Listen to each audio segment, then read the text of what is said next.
बऱ्याच लोकांना असं वाटतं मी आणि उर्मिला भांडतच नाही, तर शक्यच नाही, असं खूप भांडतो घरी येऊन आम्ही. आणि त्याशिवाय नाही होत. प्रोडक्टला जशी एक्सपायरी डेट असते तशी भांडणाला सुद्धा एक्सपायरी डेट असली पाहिजे. तर मग आम्ही एका जागी बसलो, मला अजून आठवतंय, जे आम्ही सकाळपासून भांडायला सुरुवात केली की ते ऑलमोस्ट दुपार होत आली आणि आम्ही फक्त भांडत होतो. पण त्याच्यामुळे तो असा एक खूप पाऊस पडल्यानंतर मळभ दूर होतो की नाही तसा. शांत आवाजाच्या टोनमध्ये जर सांगत असेल ना त्या व्यक्तीला की तुझा विचार करण्याची पद्धतच चुकीची आणि मला हे पटत नाहीये, तर ते समोरचा व्यक्ती पण खूप मॅच्युअरली शांतपणे ऐकतो. पण तेच जर तुम्ही पिच खूप वाढवलात आणि तुमचा मुद्दा खूप लॉजिकल असेल तर तो खूप जास्त पिच मध्येच निघून जातो. रेकग्निशन किंवा म्हणतो ना आपण, तो ज्वालामुखी सारखं असतं, ते साठत असतं आणि ते एका कुठल्या तरी का तुमच्या कलाकृतीतनं ते ब्लास्ट होतो.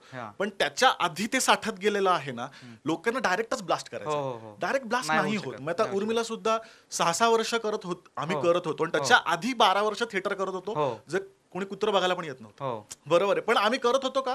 कारण विश्वास होता त्या प्रक्रियेवरती आणि आपण काहीतरी करूया त्याच्यावरती. शक्यतो मूल झाल्यानंतर त्या स्त्रीला असं वाटतं की मी एकटी पडली आहे, म्हणजे मीच सगळं करते आणि काहीच तो करत नाहीये.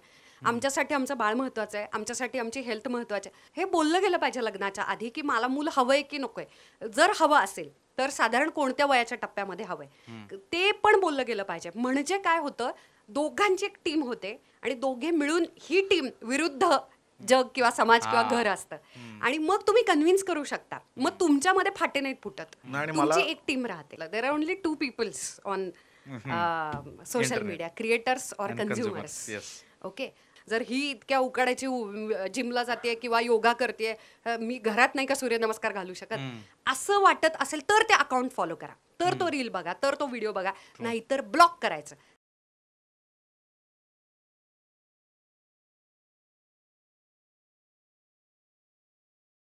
आज आपण खूप गोष्टींबद्दल बोलणार आहे.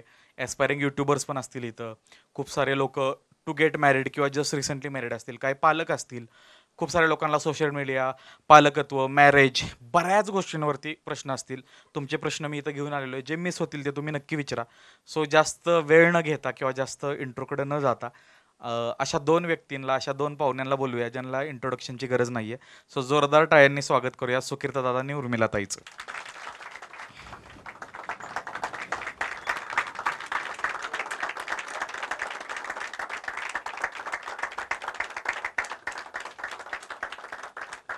सो ज्या पॉडकास्टसाठी मी पर्सनली खूप जास्त काय म्हणू शकतो, एक्सायटेड आहे.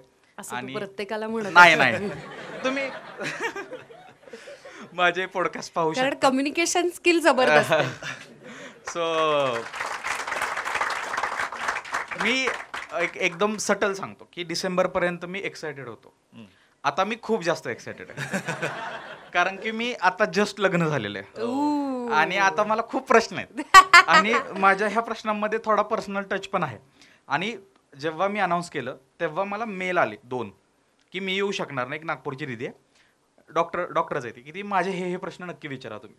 सो ही जी बिलॉंगिंगनेस आहे ना, आम्हाला प्रत्येक पोलला आहे ना याचं की सुकीर्त दादा आणि उर्मिलाताईला. आणि काही लोक अशी भारी भारी कमेंट करतात ना की सुकीर्त दादा is not a green flag, is a green forest, नाही का, अशा भारी भारी कमेंट्स. हिरवळ फार उशिरा मिळायला लागला मला. आणि हे सगळं जुळून यायला एक 2-3 महिने गेले ना आज फायनली होते. सो मी खूप हॅपी आहे आणि टॉपिक पण आपण तसेच निवडलेत. सो जास्त वेळ न घेता आपण डिरेक्टली स्वागत करूया उर्मिलाताई आणि सुकीर्त दादाचं सौरभ भोसले शो लाईव्ह मध्ये. सो आता माझा पहिला खूप सटल प्रश्न आहे, जो माझा थोडासा पर्सनली फाईड पण असेल खूप साऱ्या लोकांच्या आयुष्यात. आणि जसं तुम्ही मिड 25 कडे जाता, मिड 20s कडे जाता की लाईफ खूप हेक्टिक होते, कारण तुम्ही चॉईसेस गेलेले असतात, ते रिफ्लेक्ट व्हायला चालू झाले असतात. तसंच आता तुम्ही ते रोल प्ले करताय की युट्यूबर आहात, कॉन्टेंट क्रिएटर आहात, आई बाबा आहात, सून आहे, मुलगी आहे, मुलगा आहात. आणि हे सगळे रोल पाडताना तुम्ही ह्या जबाबदाऱ्या आत्ता कशा हँडल करताय आणि हे हँडल करत करत ते स्माइल कॅरी करणारी लोकांपर्यंत तो कॉन्टेंट पोहोचवणं, ही जर्नी कशी तुम्ही हे करता? जबाबदाऱ्या खरं सांगायचं तर मी म्हणलं तसं की अर्ली 20s मध्ये आपण सर्वायवलसाठी झगडत असतो. आपल्याला काहीतरी रेकग्निशन मिळावं म्हणून आपण झगडत असतो. त्यामुळे तो झगडा सर्वायवलचा असतो. पण आणि तोच झगडा आपल्याला खूप शिकवून जातो. त्यामुळे तो एकदा झगडा झाला म्हणजे ऑफकोर्स रेकग्निशनचा झगडा हा कायमच असतो, पण सुरुवातीला सर्व्हायव्हलसाठीच आपण झगडत असतो. तर तो इतका पेनफुल असतो झगडा, आणि तो शिकवणारा असतो की त्यानंतरचं जे हे मल्टीटास्किंग आहे ना, ते चॅलेंजिंग असतं पण मॅनेजेबल असतं. त्यामुळे मला असं वाटतं की पहिला झगडा हा खूप जास्त चॅलेंजिंग असतो.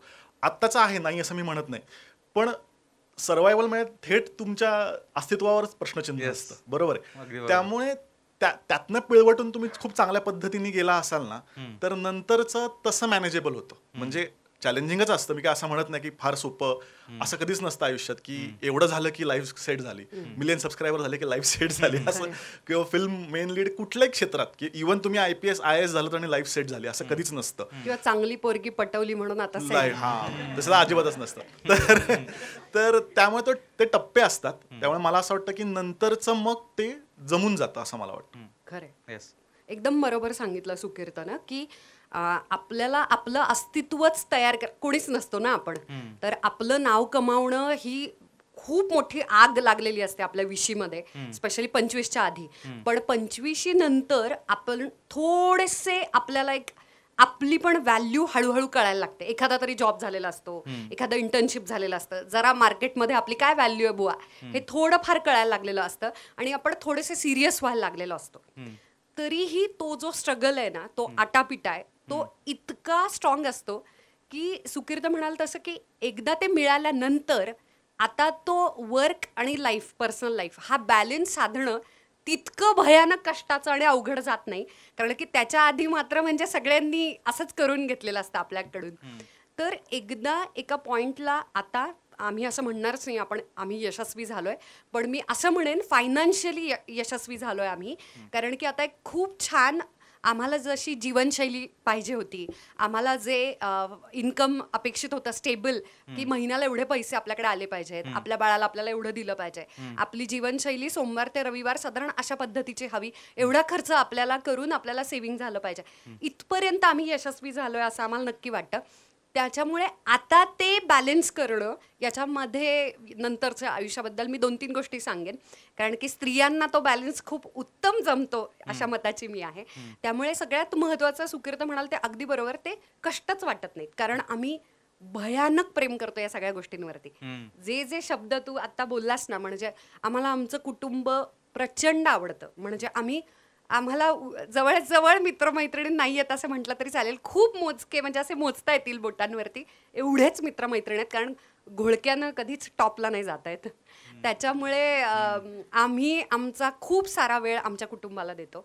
आम्ही खूप कनेक्टेड आहोत. म्हणजे सुकीर्तचा बेस्ट फ्रेंड हा सुचित दादा आहे, म्हणजे माझा दीर मोठा. इतके दोघे भाऊ कनेक्टेड आहेत. माझा भाऊ आणि सुकीर्त बेस्ट फ्रेंड्स आहेत. जो IPS वैभव निंबाळकर आहेत. इतकी गोड नाती आहेत आमची.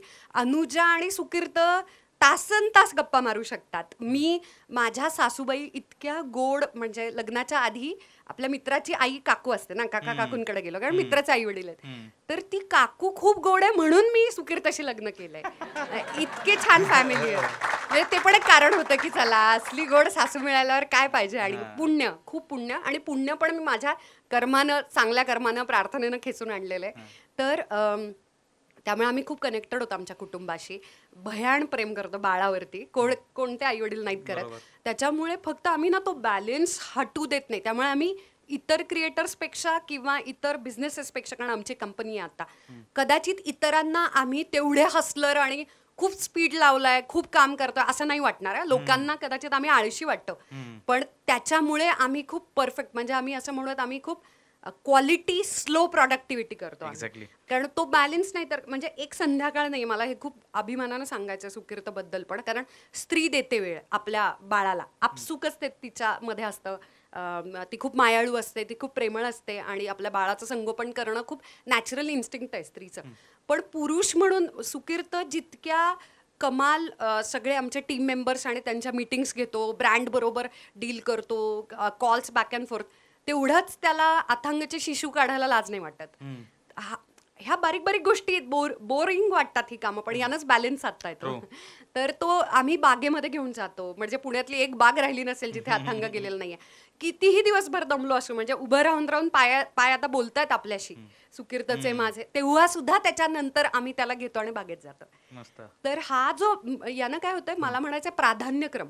आमच्यासाठी आमचं बाळ महत्वाचं आहे, आमच्यासाठी आमची हेल्थ महत्वाची आहे. ऑलमोस्ट 11-12 वर्ष झाली, एक दिवस नाही मी त्याला सवत म्हणते, सुकीर्त बॅडमिंटन खेळलेलं नाही. हेल्थला प्रायोरिटी. कसं होतं, आपण जेव्हा यशस्वी व्हायला लागतो ना, सगळ्यात पहिला टोल जातो आपल्या तब्येतीचा. हो. फिटनेस म्हणजे वाट लागायला पैसा असा यायला लागतो, तब्येत असे सगळे आजार जे लाईफस्टाईलचे सगळे जडायला सुरुवात होतं. पाठच भरली आहे, बॅक पेन, स्त्रियांचे पण PCOS, वेगवेगळे इश्यूज जे जीवनशैलीशी निगडीत जे आजार आहे दीर्घकाळ टिकणारे, तसे सगळे व्हायला सुरुवात होते. तर मला त्याचा इतका अभिमान वाटतो. रेग्युलरली व्यायाम करणं, मी माझा डाएट फॉलो करते, वर्क लाईफ बॅलन्सबद्दल आपण बोलतोय, या महत्त्वाच्या गोष्टी आहेत म्हणून. त्याच्यामुळे कदाचित आमचं काम त्यामुळे स्लो होत असेल, पण वेळ बॅडमिंटनला दिला जातो, वेळ डाएटला दिला जातो. कदाचित आम्ही आणि जास्त काम करू आणि व्हिडिओ, मी तर आज मी 6 वर्ष झालं यूट्यूब चॅनल आहे माझा आणि 1 मिलियन प्लस सबस्क्रायबर्स आहेत, पण आज तागायत मी आठवड्यातून 2दा व्हिडिओ आणू नाही शकलेले. याचं कारणच असं की मी माझ्या आरोग्याला वेळ देते, मी माझ्या कुटुंबाला वेळ देते आणि मी माझ्या बाळाला वेळ देते. आता मी करू शकेन, पण 2.5 वर्षामध्ये माझं बाळ नीट झोपत नव्हतं, माझ्यावरती झोपेचं कर्ज होतं, ते सगळं सोडायचं आणि फक्त मला आता काम करायचं किंवा पैसे मिळतात असं न करता. So this is how you. पण आम्ही जेव्हा काम करतो तेव्हा लईच पेटून काम करतो असं. हे जे म्हणतात ना, की हे मला खूप पटलं, की जे स्मूथ वाटतंय ना, त्या स्मूथनिंगच्या मागे जी ग्राइंडिंग प्रोसेस नाहीये ते माहित नाहीये. आणि लोकांना असं वाटतं की ओव्हरनाईट आहे, खूप सारे लोकांना तो व्हिडिओ नसतंय. खूप सारं घेण्यात येतं आणि मध्ये येण्यात येतं हे. आणि ते जे बोललेत ना, की जे आता स्मूथ वाटू शकतं किंवा मी एकही डबल व्हिडिओ नाही आणू शकले, आता मला स्वतःला थोडी गिल्ट ट्रिप आली, कारण मी प्रायोरिटी चुकवली. नंतर तुम्ही जसं म्हणलं ना, की टोल जातो तो पहिला तब्येतीचा जातो, आणि इट्स 101% करेक्ट. आता बरेच प्रश्न आहेत आणि प्रत्येक जण असंच असलं की माझा मनातला कधी विचारतो.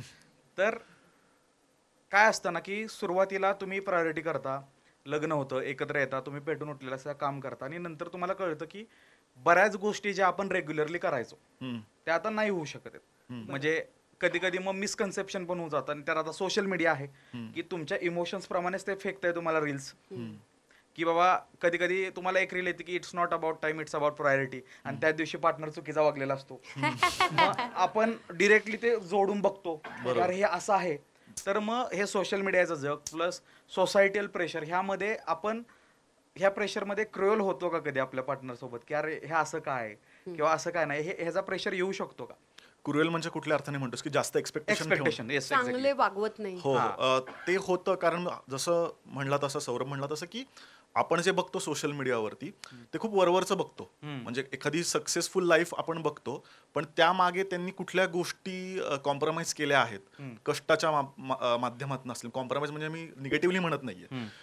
तर काय त्यांनी झगडा त्यांचा काय आहे हे आपल्याला दिसत नाही. आपल्याला थेट डायरेक्ट समोर ते छान गुळगुळीत चित्र दिसतं, आणि आपण अपेक्षा त्या गुळगुळीत चित्राची करतो. त्यामागच्या कष्टांची, त्यामागच्या वर्ष आपण कन्सिडरच करत नाही. आणि ते खूप म्हणतो ना, की आपण मग पार्टनरसाठी आपण त्यात खूप चुकीच्या पद्धतीच्या अपेक्षा ठेवतो. एक्झॅक्टली. तर मला तेच वाटतं की सोशल मीडिया ही रियालिटी नाहीये हे जेव्हा समजतं तेव्हा गोष्टी सोप्या होतात. तर त्याचा किती ते सिरियसली घ्यायचं या गोष्टीचा आपण विचार करायला पाहिजे. कारण आता त्या सोशल मीडियावर पण कपल गोल्स किंवा अशा गोष्टी, बऱ्याच लोकांना असं वाटतं मी आणि उर्मिला भांडतच नाही, तर शक्यच नाही. असं खूप भांडतो आम्ही आणि त्याशिवाय नाही होत. म्हणून मी म्हणलं की ते खूप गुळगुळीत आणि छान चित्र असतं. ते त्याच्या मागचं म्हणजे म्हणतात ना, बॅकस्टोरी त्याच्या मागची आपल्याला माहिती नसते. त्यामुळे त्याची अपेक्षा थेट पार्टनरकडनं ठेवणंच खूप जास्त चुकीचं आहे, मला असं वाटतं. आणि म्हणून तर मला वाटतं ना, की सोशल मीडिया हा जसं आपण म्हणतो ना, की चित्रपट आपण बघून आपण चित्रपटाचा भाग नाही होत. आपण थिएटरच्या बाहेर आलो की त्यातनं बाहेर पडतो आपण. तसं सोशल मीडियाच्या बाबतीत आहे, ते दुर्दैवाने होत नाही. ते जर केलं तुम्ही स्विच ऑन स्विच ऑफ, तर मग पार्टनरकडनं आपली तितकी अपेक्षा ठेवली जाणार नाही असं मला वाटतं. वन मोर थिंग, मला कुठल्या पर्टिक्युलर डोमेनकडे जायचं नाहीये, बट मी जेवढे स्कूल कॉलेजेस फिरलोय मागच्या 550 प्लस मागच्या 6 वर्षात, की मोस्टली फिमेल्स बद्दल आहे ना अनरिअलिस्टिक एक्सपेक्टेशन दाखवण्यात येतात. बरोबर. एखाद्या वेबसिरीज मधून किंवा कुठून तरी, आणि मेल्सला सांगतं हे अटेंड करायचंय, किंवा मेल्सला पण फिजिक बद्दल किंवा बऱ्याच गोष्टींबद्दल चुकीच्या अनरिअलिस्टिक एक्सपेक्टेशन. तर हे आपण होल्ड कसं करायचं, की नाही अरे हे अनरिअलिस्टिक आहे, हे आपण स्वतःला कसं सांगू शकतो. आणि म्हणजे काय आहे? म्हणजे आता हे कसं फॉर्म्युलेट करायचं की नाही बाबा हे तिथलं आहे ना तिथल्या तिथं सोडूया, ह्यासाठी काय करू शकतो? नाही त्यात कसं सांगू का, आता होतं काय माहितीये का, की एखाद्या गोष्टीबद्दल एक झुकून देऊन आत शिरण्यालाच म्हणजे जे सोशल मीडिया आहे ना ते आपल्याला थांबवतं. For example, Yes. मी जर बघतोय असं रील्स की ज्याच्यामध्ये प्रचंड सिक्स पॅक्स आणि जबरदस्त व्यायाम वगैरे, मला असं वाटतं की बास हे असं व्हायला पाहिजे. पण लगेचच मी एकदम फूड क्रॉल्स वगैरे बघतो आणि मला असं वाटतं याला हे पण एक्सपिरियन्स करायला पाहिजे. इथे प्रॉब्लेम आहे. मग तुम्हाला एक काहीतरी ठरवायला पाहिजे की नक्की मला काय करायचंय आणि नक्की कुठल्या गोष्टी मला करायच्यात. दोन्ही नाही होऊ शकत आहे. म्हणजे किती म्हणलं तरी म्हणजे अजूनही आपण जे फेमस ऍक्टर आणि आपण म्हणतो ते म्हणजे ते असं म्हणतात की आठवत नाही आम्ही कधी शेवटचं गोड खाल्लं, आठवत नाही. तितका डिसिप्लिन त्यांच्याकडे असतो. होतं असं की तुम्ही एका गोष्टींमध्ये खोलात शिरणंच आपल्याला थांबवतो सोशल मीडिया. ही पण आहे, ही पण आहे, ही पण आहे, ही अनालिटिकल पण आहे. पॉवरच काढून घेते पूर्ण काढून आणि घेते. जजमेंटल बनवते. करेक्ट. मग ते खूप घातक आहे मला असं वाटतं. म्हणजे ते आपण हे ठरवायला पाहिजे की नक्की नक्की मला कुठल्या गोष्टीमध्ये आत शिरायचंय. True. आणि ते शिरल्यानंतर वर्ष लागतात. म्हणजे साधी गोष्ट आहे, आपण सौरभचंच उदाहरण घेऊयात की आपल्याला सक्सेस दिसतो 1 वर्षाचा पूर्णपणे की त्यांनी जोरदार लाईव्ह शोज आणि हे होतात, पण 5 वर्ष तो करत होता ते कोणाला 6 माहित पण नव्हतं. 5 का 6 वर्ष ऑलमोस्ट, बरोबर आहे.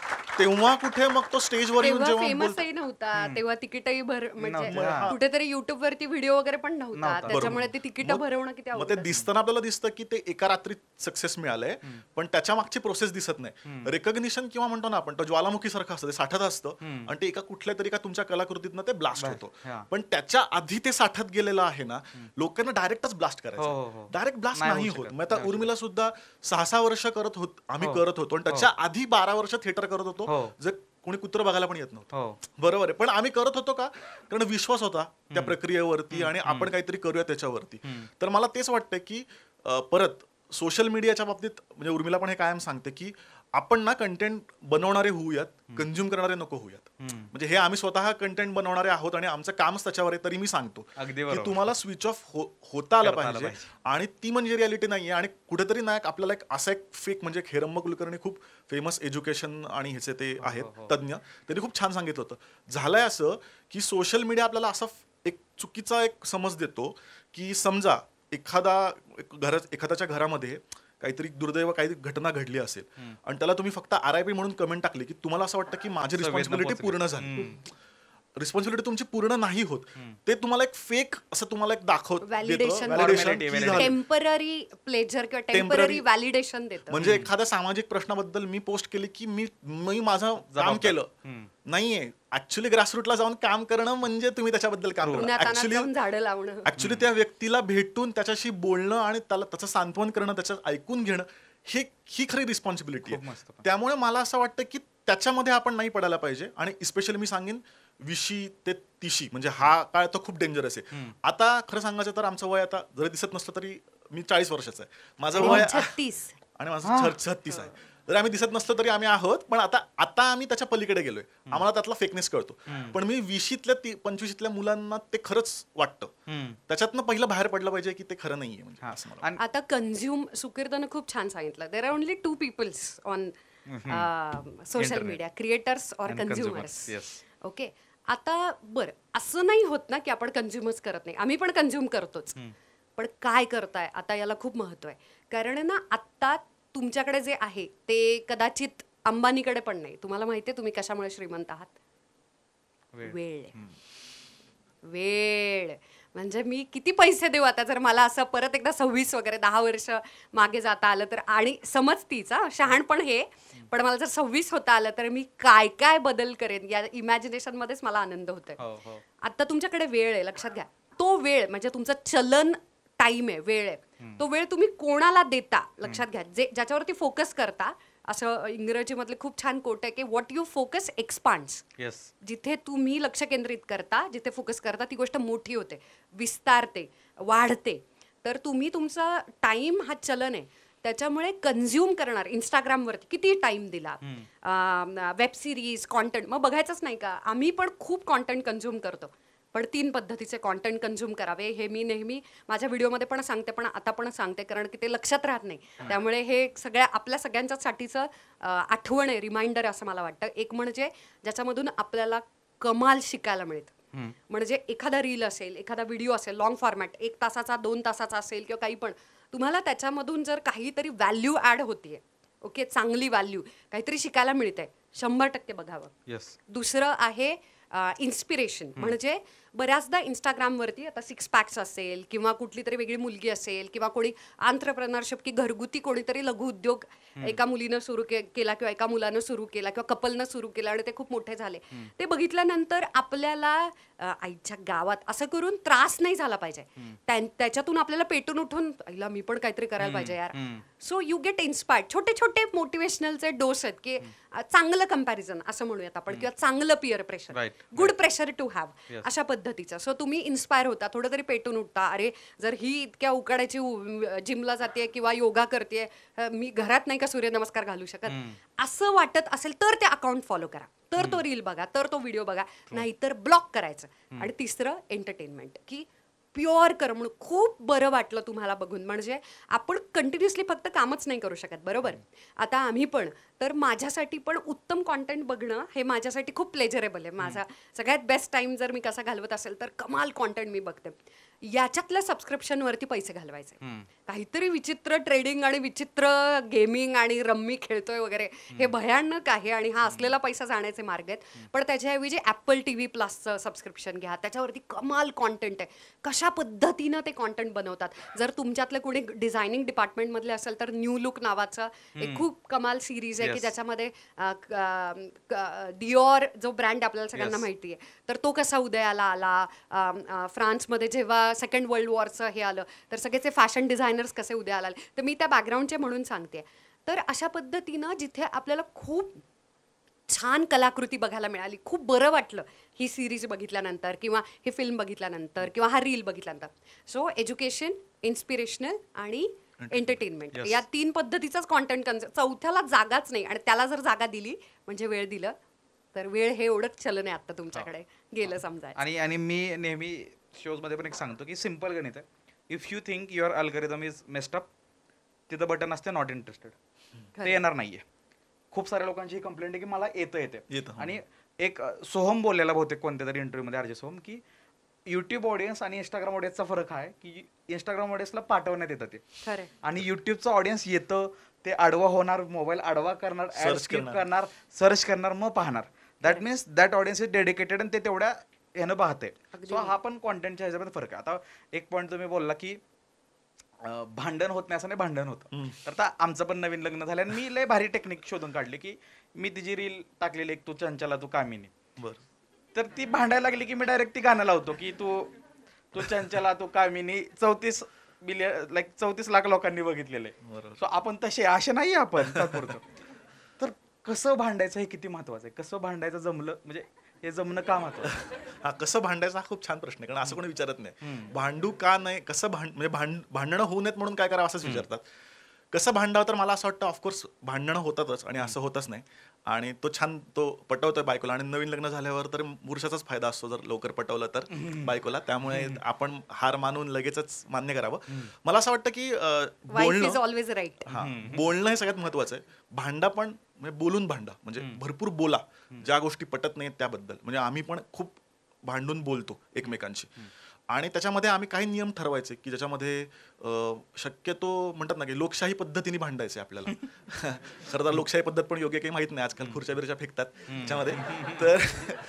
तर आयडियल लोकशाही पद्धतीने भांडायचं ते म्हणजे की जे काही आपलं ॲग्रेशन किंवा ज्या गोष्टी आपल्याला पटत नाहीयेत ना, त्या स्पष्टपणे सांगायच्यात. म्हणजे तुम्ही बघा की तुम्ही पिच वाढवून जेव्हा खूप जास्त तावातावाने बोलता आणि आपली नकळत समोरच्या व्यक्तीचा राग आला, आपल्याला नकळत असं असतं की मी काय बोलून याला हर्ट करू, याला त्रास होईल, तर तिथे, आणि तो सांगू का, नंतर त्याचा खूप रिग्रेट होतो. तिथे कंट्रोल करायचं. आणि साधी गोष्ट आहे, एखादी गोष्ट तुम्हाला पटत नाहीये, अजिबात पटत नाहीये त्या व्यक्तीची, तर मी आणि उर्मिला तर बिझनेस पार्टनर सुद्धा आहोत आणि लाईफ पार्टनर सुद्धा आहोत.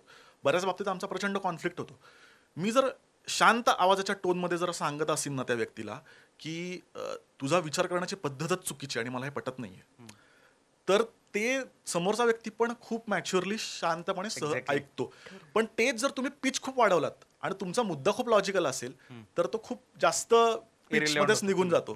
म्हणजे प्यार का पंजनामा मधला बघितला असेल तुम्हाला की तुम्ही उंगली आगे किया तो बाकी सब जाता है बाजू में उंगली के ऊपर. बरोबर आहे, ते आहे. तर मला असं वाटतं की अंगावरती धावून येणं किंवा अग्रेसिव्हली आणि व्हायलन्सला तर जागाच नाही. आणि परत की शिवीगाळ किंवा हे मित्र नाही म्हणजे आहेत ती आपली मैत्रिणीसारखीच आहे, पण एक मला असं वाटतं की एक ती डिग्निटी ठेवायला पाहिजे समोरच्या व्यक्तीमध्ये.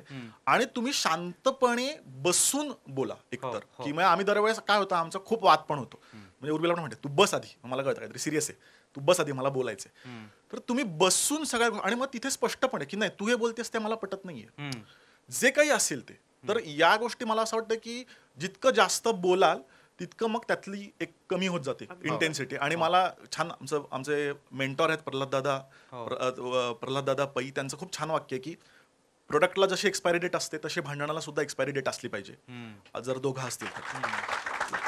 त्या रात्रीच, आणि ती शक्यतो 24 तासाच्या आतच असली पाहिजे. म्हणजे जर तुम्ही सकाळी भांडलायत तर रात्री झोपण्याच्या आधी तुम्ही शक्यतो मिटलं पाहिजे. कारण परत ते जितकं मनात राहतं आणि साठत जातं ते तितकं मुरत जातं आणि आपण आपले वेगळे ग्रह तयार करतो, ती वेगळी ग्रह तयार करते. त्यापेक्षा तिथेच तोपर्यंत झोपच नाही लागली पाहिजे आपल्याला. त्यामुळे भांडणाला हे जरी पाळलं तरी खूप गोष्टी म्हणजे अशा पद्धतीने भांडू शकता तुम्ही. आणि अजून एक गोष्ट मला अजून आठवते, बहुतेक ओंकार किंवा शार्दूलाचा मुक्तमुखती उत्तर दिलं तो ताई, की एक पॉइंट ऑफ नो रिटर्न असतो, तिथपर्यंत नाही पोहोचायचं की आता नको ते बोलून गेलाय तिथपर्यंत नाही, कारण माघार पण नाही घेऊ शकत आणि ती माफी पण एक्सेप्ट नाही होऊ शकत तुमची, की तिथपर्यंत नाही पोहोचायचं. आता अजून एक गणित आहे की फायनान्शियल मॅनेजमेंट बद्दल मला खूप बोलायचं की आता काय होतं ना की विषय गंडतोय कुठं की लोक एकत्र आहेत, रिलेशनशिप मध्ये आहेत 3 वर्ष 4 वर्ष, आणि I am not being gender bias or anything, but दोन्ही पार्टी एकमेकाकडून आता फायनान्शियल सपोर्ट एक्सपेक्ट करतात आणि करणं चुकीचं नाहीये. आणि महागाई पण तेवढी वाढलेली. तर मग 25-26च्या वेळी दोघांना अचानक करते की पैसा राहिला, की ह्या इक्वेशन मध्ये पैसा आपण कधी आणलाच नाही की आपल्या एकमेकाला समजून घेणं किंवा काय. तर जे आता मिड 20s मध्ये आहेत आणि किंवा रिलेशनशिप मध्ये आहेत त्यांना पुढे जाऊन एकत्र लग्न करायचंय, एकत्र संसार थांडायचा आहे, तर त्यांना फायनान्शियल मॅनेजमेंट किती गरजेचे आहे लग्नाआधी पण जेव्हा एकत्र. मला असं वाटतं ना, लग्न करण्याच्या आधीच तुम्ही योग्य निर्णय जर तुम्हाला घ्यायचा असेल मुलगा किंवा मुलगी निवडताना, तर तुमचे फ्युचर करिअर गोल्स एकमेकांबरोबर बोलले गेले पाहिजे. आपण ग्रह बघणे आणि इतर सगळंच बघत बसतो, कुंडली वगैरे, पण तुला बाहेर जायचंय का, म्हणजे लग्नानंतर परदेशामध्ये कुठे राहायचंय का, जर मी गेलो कारण की माझ्या करिअरमध्ये माझ्या फील्डमध्ये तसे चान्सेस आहेत तर तू माझ्याबरोबर येणार का. बरं तिथे अजिबात डोमेस्टिक हेल्प मिळत नाही, त्यामुळे तिथे सगळं स्त्रियांना करावं लागतं किंवा पुरुषाला पण करावं लागतं, म्हणजे घरातल्या राहणाऱ्या मंडळींना ते कामं करावी लागतात. तर तिचं करिअर भारतात असेल किंवा तिला डोमेस्टिक हेल्प न घेता एवढा पद्धतीचं कॉन्ट्रीब्युशन स्वतःहून जेन्युअनली अपेक्षित नसेल देणं, तर ती कशी सुखी राहणार तुमच्याबरोबर.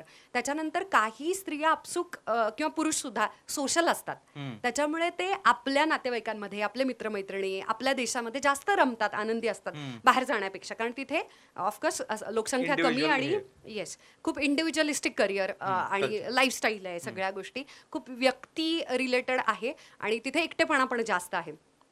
तर हे बोललं गेलं पाहिजे की तुला चालणार आहे का परदेशामध्ये जाणं, कारण नंतर मी असे माझे कित्येक मित्रमैत्रिणी बघितलेत की हे बोललंच गेलेलं नाहीये की मला फॉरेनमध्ये नाही जायचं किंवा मला फॉरेनला जायचंय, तर तुझ्यामुळे मी ती संधी सोडली आणि तुझ्यामुळे मी आता इथे झक मारत काय दिल्लीतच आहे किंवा मुंबईतच आहे, पुण्यामध्येच आहे, आणि मग भांडणं झाली आणि खूप हाय अर्निंग पॅकेजेस बरं का, पण हे बोललंच गेलं नाही गोल्स. त्याच्यानंतर दुसरी गोष्ट, मूल हवंय की नाही, कारण फायनान्शियल ह्याच्यामध्ये ना, आणि याच्यात काहीच गैर नाही, हा अतिशय वैयक्तिक प्रश्न आहे की मला मूल हवंय किंवा मला मूल नकोय, स्त्री असेल पुरुष असेल, हे बोललं गेलं पाहिजे लग्नाच्या आधी की मला मूल हवंय की नकोय. जर हवं असेल तर साधारण कोणत्या वयाच्या टप्प्यामध्ये हवंय ते पण बोललं गेलं पाहिजे. म्हणजे काय होतं, दोघांची एक टीम होते आणि दोघे मिळून ही टीम विरुद्ध जग किंवा समाज किंवा घर असतं, आणि मग तुम्ही कन्व्हिन्स करू शकता, मग तुमच्यामध्ये फाटे नाहीत फुटत, तुमची एक टीम राहते. सॉरी, म्हणजे मला एक उदाहरण पण द्यायचं उर्मिलाच्या बाबतीमध्ये.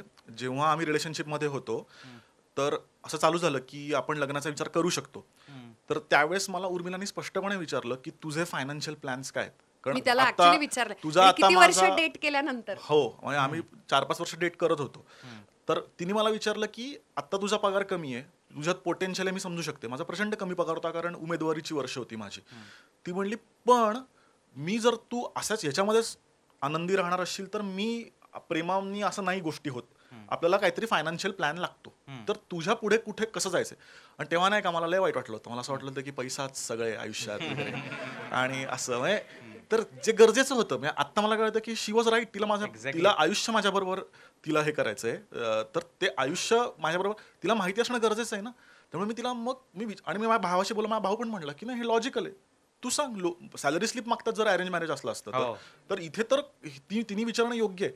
मग मी पूर्ण प्लॅन करून किंवा 5 वर्षाचा प्लॅन दिला. 5 वर्षाचा मी तिला प्लॅन दिला की मला पुढे पुढे काय काय कसं कसं करायचं, की बाबा मला कितपर्यंत जाऊ शकतो, याच्यानंतर मला कुठल्या ऑर्गनायझेशनमध्ये जायचंय, किती मला तिथे पगार मिळू शकतो. आणि साधारण एवढंच आहे, पण याच्यामध्ये गोष्टी बदलू पण शकतात. कसं आहे की बऱ्याच वेळा प्लॅन हे जसे आपण प्लॅन करतो तशा गोष्टी घडत नाहीत, पण म्हणून प्लॅन असणं तरी गरजेचं आहे. आणि प्लॅन असेल तर तुम्हाला या गोष्टी कळतात, कॉन्सेप्च्युअली क्लिअर असता तुम्ही त्याच्यामुळे. आणि ना कधी बऱ्याचदा आपण आपल्या 25 ते 30च्या दरम्यान साधारण आपण लग्न करतो, तेव्हा आपण लई पैसा कमवत नसतो कधीच. खऱ्या अर्थानं प्रॉपर सुरुवात झालेली असते. छान फायनान्शियली आपण स्टेबल किंवा इंडिपेंडेंट होतो साधारण 30शीत आपल्या तरी देशामध्ये, आपण असं धरूयात. टेक्निकल याच्यामध्ये तुम्ही असाल म्हणजे मेडिकल आणि इंजिनिअरिंग तर जरा 20शीमध्येच तुमचे पॅकेजेस बरे सुरू होतात, पण बाकीच्या क्षेत्रांमध्ये तर फील्डमध्ये तर 30शी नंतर आपण धरूयात. तर अशा वेळेला तुम्ही फायनान्शियली स्टेबल जरी तुमचा पार्टनर नसेल तरी सुद्धा असा जर तुम्हाला फ्युचर प्लॅन माहिती असेल, म्हणजे होतकरू ज्याला खूप छान शब्द आहे की मला कळत होतं की सुकीर्त निवांत बसणारा नाहीये, तो खूप कष्टाळू आहे आणि तो धडपडे आहे आणि तो करणार. तो असा आता रमलो, आता आळसावलो किंवा अरे आता मला वाईटच वाटतंय, अरे मी आता पुणंच नाही सोडणार, किंवा अरे आता मी एकाच शहरात आहे, किंवा खूप स्टबन असतात. काही लोक खूप हट्टी असतात आणि त्यांना पटापट करिअर मधले चेंजेस करता येत नाही. तर तसा तो नव्हता, त्यामुळे मला दिसत होतं की ह्याचं भविष्य लई ब्राईट आहे. आणि मला हे पण उदाहरण द्यायचं, तुम्ही सगळे शार्क टँक बघत असाल आता, बऱ्याच वेळा बर्न करत असतात, लॉस मधल्या असलेल्या कंपन्यांमध्ये सुद्धा गुंतवतात ना. का गुंतवतात? ते बघतात ना की पोटेन्शियल किती आहे, स्केलेबल किती आहे. बरोबर आहे. मग मुलगी सुद्धा मुलात हेच बघत असते की किती स्केलेबल आहे हा किती पुढे जाऊन काय लेवलला धडपड करणार आहे. तिने जरी मला फायनान्शियल प्लॅन विचारला असला तरी जेव्हा मी 7 ते 8 वर्ष हार्डकोर पत्रकारिता करत होतो आणि मी स्टक झालो होतो, सॅच्युरेशन आलं होतं, तिला मी म्हटलं की मला कंटाळा आलाय आणि मी आता, कारण सोशल मीडिया वाढत होता, मला स्वतःला ग्रो व्हायचं होतं. ती पहिली व्यक्ती होती, ती मला म्हणली की नोकरी सोड, मी सिरियल करते, मी पैसा आणते घरात, तू घर सांभाळ, तू गॅप घे, 6-8 महिने किंवा 1 वर्ष गॅप घे, तू शोध तुला काय हवंय ते, आणि मग आपण पुढे करिअर बिल्ड करू आपलं. जवळजवळ 8 महिने मी घरी होतो छान. म्हणजे खरं तर, आणि हे प्रत्येक मुलांनी करावं, कळतं की किती चॅलेंजिंग असतं. म्हणजे 8 महिने मी डबा, भाज्या कुठल्या आहेत, काम करून घेणं, सगळ्या बेसिक स्वयंपाक शिकणं, हे सगळं मी 7 ते 8 महिने घरामध्ये होतो आणि मी करत होतो. आणि ती 12-12, 13-13 तास शूट करत होती. हे कधी झालं? जेव्हा आमच्या दोघं टीम म्हणून, जसं उर्मिला म्हणली तसं तुम्ही विचार करता, तसं तुमचं म्हणजे करिअर गोल हे एकमेकांना पूरक होतं. एकच असल्या पाहिजे असं म्हणणं नाही. आता आम्ही दोघं एका फील्डचे आहोत, आमची एक कंपनी आहे, पण पूरक असले पाहिजेत असं मला वाटतं. आणि ते सगळं बोलल्यामुळे आणि मैत्री असल्यामुळे आणि एक टीम असल्यामुळे खूप आमच्यावरती प्रसंग आले. म्हणजे लोकांना आत्ता मिळालेला पैसा, आत्ता मिळालेली कंपनी आणि सगळं प्रसिद्धी वगैरे दिसते आणि घरं दिसतात, पण त्याच्या आधी इतकं भयानक होती अवस्था की मला अजून आठवतंय, आम्हाला इतके महिने गेलेले फक्त या निर्णयापर्यंत यायला की आपण 10,000 रुपयाचं वॉशिंग मशीन घ्यायचं का. आणि ते 10,000 रुपयाचं वॉशिंग मशीन सुद्धा हप्त्यानं आम्ही विकत घेतलं. पण यानं जी गोडी येते की नाही, म्हणजे असेल तर डायरेक्ट पॅकेज, नाहीतर नाही लग्न करणार, हा पण अट्टहास मुलींचा किंवा मुलाचा पण चुकीचा आहे. कारण की जेव्हा दोघेही स्ट्रगलर असतात पण फ्युचर ब्राईट असतं, म्हणजे कॉन्सेप्च्युअली क्लिअर आहे, कष्टाची तयारी आणि पोटेन्शियल आहे, येस, त्यामुळे भविष्य चांगलं आहे. आणि दोघे एकमेकांवरती जीवापाड प्रेम करतात, तडजोड करायला तयार आहेत, समजून घ्यायला तयार आहेत, त्यांची टीम आहे. तेव्हा तुम्ही हळूहळू संसारामध्ये एक एक वस्तू जी येत राहते ना तुमच्या घरामध्ये, ओव्हन घेतला, वॉशिंग मशीन घेतलं, सगळं ते इतकं गोड आहे ना, कारण तुम्ही ते बिल्ड करता. म्हणजे त्याची जी मज्जा आहे ना, की आपण एकत्र हे काहीतरी आणलं, मग एकत्र आपण पैसे भरले याचे, मग एक एक गोष्ट आली, हे इतकं गोड आहे. मूल सुद्धा जनरली मूल झाल्यानंतर सुद्धा कॉन्ट्रीब्युशन नसतं, म्हणून त्या एका पार्टनरला, म्हणून त्या स्त्रीला, शक्यतो मूल झाल्यानंतर त्या स्त्रीला असं वाटतं की मी एकटी पडली आहे, म्हणजे मीच सगळं करते आणि काहीच तो करत नाहीये. हे जर तुम्हाला अवॉइड करायचं असेल, मला हे खूप आवडतं की सुकीर्तला प्रचंड, म्हणजे प्रत्येकच जणांना असलं पाहिजे. आपल्याकडे सगळ्या फेमिनिझम आणि याच्या भाषाच इतक्या व्याख्या चुकलेल्या आहेत, लोकांना खूप असं हे वाटतं. सो पेट्रियार्की म्हणजे पुरुष सत्ताक संस्था, आणि फेमिनिझम म्हणजे सोशल, इकॉनॉमिकल, पॉलिटिकल इक्वॅलिटी. म्हणजे आपण सगळेच फेमिनिस्ट आहोत. स्त्री पुरुष, जेंडर, ग्रामीण भागातून आहे का, शहरातून आहे का, आर्थिक परिस्थिती, याच्या सगळ्याच्या पलीकडे जाऊन दोन्ही वेगळ्या वेगळ्या जेंडरला सुद्धा समान संधी मिळावी याच्यावरती विश्वास असणारी व्यक्ती म्हणजे फेमिनिस्ट व्यक्ती. तर ते प्रत्येकच जणांना असलं पाहिजे. तर आपला गैरसमज होतो ते लोकांना असं वाटतं स्त्री ठराविक सत्ताक, लोकांमुळे ते टॉक्झिक वाटतं. हा, आणि स्त्री सत्ताक वाटतं ते मेट्रियार्की, ते फेमिनिझम नव्हे.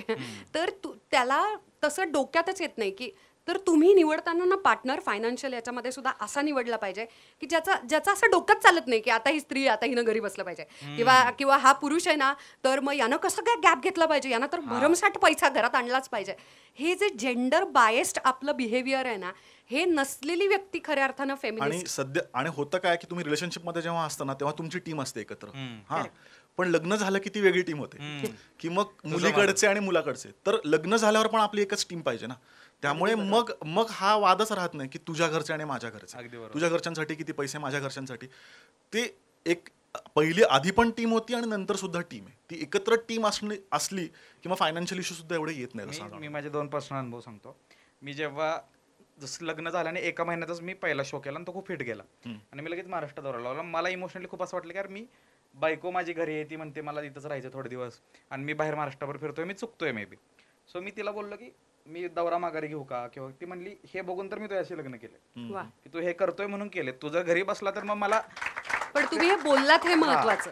हे बोलणं होत नाही, हे ना, हे छोट्या छोट्या गोष्टी खूप बोरिंग आपण वाटतात. अज्युम करतो. पण बसलं, येस, गृहीत धरतो आपण पार्टनरला, आणि तेच होतं जनरली आणि की तू विचारल्यामुळे काय लग्नानंतर. झालं की तिला कदाचित हा प्रश्न 1% आला येण्याचे चान्सेस होते, तो पण निघून गेला जेव्हा तूच तिला विचार. आणि विचारल्यानं बरं वाटतं. आणि ॲप्रिसिएशन खूप गरजेचं असतं. मी खरं सांगतो की मी जेव्हा तिला भेटलो तेव्हा मला कळलं की तिला ॲप्रिसिएशन खूप कमी मिळालं आयुष्यात. काही लोक असे असतात की खूप करतात पण त्यांना ॲप्रिसिएशन मिळत आणि खूप कमी वेळ लागतो एखाद्याला ॲप्रिशिएट करायला. की तुमचं काय जाणार आहे, थोडासा वेळ जाणार आणि ते केलंय त्यालाच गोड म्हणायचं. ॲप्रिसिएशन नात्यात खूप जास्त म्हणजे बळणच नाही करायचे, पण खरं ॲप्रिसिएशन फरक आहे कौतुक आणि स्तुतीमधला. स्तुती ही खोटी असते, कौतुक हे खूप जेन्युअन असतं. आणि तू म्हणतोयस अगदी बरोबर आहे. पुरुष असू दे, स्त्री असू दे, काही लोकांना ना खूप जास्त झगडा करण्यातच लाईफ जातं आणि त्या बदल्यात त्याचे खूप सारी बक्षिसं, खूप सारे अवॉर्ड्स किंवा शाबासकीची थाप किंवा मोठे मोठे प्रमोशन्स, पॅकेजेस कधीच मिळत नाही बिचाऱ्यांना. म्हणून तर तुम्हाला कळतंय का सोशल मीडियाला आपण ऍडिक्ट का होतोय, कारण तिथून अप्रिसिएशन आणि व्हॅलिडेशन मिळायला लागले. 24,000 लाईक्स, याला पण मी आवडते, त्याला पण मस्त, हे सुरू झालं. त्यामुळे ऍडिक्ट होतोय आपण. हे अप्रिसिएशन म्हणजे ही कौतुकाची थाप, शाबासकीची थाप, दखल. जीवनविद्या मिशन जे आहे फिलॉसॉफी, प्रल्हाद वामनराव पै आणि सद्गुरू वामनराव पैंचे, खूप आम्ही ते खूप छान फॉलो करतो, कारण की ते खूप सायंटिफिक आणि प्रॅक्टिकल आहे, ॲप्लिकेबल आहे. तर त्याच्यामध्ये ना एक खूप कमाल वाक्य आहे, ते म्हणजे दखल न घेणं हा दखल पात्र गुन्हा आहे. लग्नानंतर हे व्हायला सुरुवात होते. आणि दोन्हीकडे बरं का, आपल्याला असं वाटतं की फक्त स्त्री कशी दिसते आणि कौतुक वगैरे, असं नाहीये. पुरुषांना पण खूप आवडतं की अरे मस्त दिसतोय रे. मी तर 3-3 वेळा शर्ट घालतो, मग सुट्टी देत नाही. सी, आणि खूप करावं असं वाटतं की अरे तू दमून आला असशील, किंवा हे अतिपरिचयात अवज्ञा व्हायला लागतं ना. मी या बाबतीमध्ये मी सुकीर्त आणि माझं स्वतःचं दोघांचं आम्ही हे जाताना करतोच, आठवणीनं करतो की ते म्हणजे एकमेकांचं कौतुक करणं, योग्य वेळेला कृतज्ञता व्यक्त करणं. म्हणजे मी माझ्या बाळाची सुद्धा अथांगची, त्याला मी जवळ घेते ना तेव्हा मी त्याला काय कळत असेल, पण त्या अंतर्मनामध्ये ना सुपर कॉम्प्युटर असतं, ते सगळं रिसीव्ह करतात. मी त्याला म्हणते की थँक्यू माझ्या आयुष्यात आल्याबद्दल, आणि थँक्यू आम्हाला इतकं सुखी केल्याबद्दल. आणि सुकीर्तला पण किती काम करतोयस तू, किती गोड. सो याच्यात काही वेगळं असं डायमंडचा नेकलेस वगैरेची काही गरज नसते कोणाला. हे खोटं आहे. Just say I love you. किती कमी वेळा आपण एकमेकांना आय लव्ह यू म्हणतो माहितीये तुम्हाला. मी एक संधी सोडत नाही. किती तुम्हाला फॉरेनर तुमच्या भाषेत म्हणा, लय मला आवडते, किती गोड आहेस तू वगैरे, पण आपले आई वडील, आपलं बाळ, आपला पार्टनर, आपल्या आसपास आपला भाऊ सख्खा, आपली बहीण, किती कमी वेळा आपण आय लव्ह यू म्हणतो माहितीये. आणि आपण असे जगत असतो जणू मी चिरकाळ या पृथ्वीवरती, प्लॅनेटवरती आहे मी, आणि मी काही म्हणजे ह्या ब्रह्मांडामध्ये मी कायमस्वरूपीच आहे, असेच आपण हे करतो. पण इतका फरक पडतो यानं. तुमची लव्ह लँग्वेज कदाचित प्रेमाची भाषा ही शब्द नसू शकते. काहींची स्पर्श असते, काहींची गिफ्ट असते, काहींची कृती असते, कृतिशील असं असू शकतं.